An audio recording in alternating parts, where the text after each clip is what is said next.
बहुत समय पहले भानगढ़ पर रानी रत्नवती का शासन था।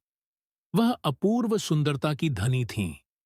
उनकी सुंदरता की चर्चा पूरे राज्य में ही नहीं, बल्कि दूर दूर के राज्यों में भी थी।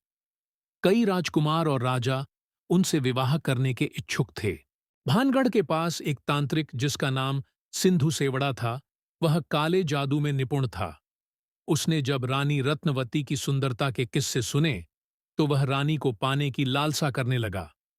लेकिन वह जानता था कि एक साधारण तांत्रिक होकर वह रानी से विवाह नहीं कर सकता। एक दिन तांत्रिक ने रानी को बाजार में इत्र खरीदते देखा। उसने काला जादू करके उस इत्र की शीशी में मोहिनी मंत्र मिला दिया, ताकि रानी जैसे ही उस इत्र को अपने शरीर पर लगाए, वह तांत्रिक के वश में आ जाए। रानी रत्नवती भी अत्यंत बुद्धिमान थीं।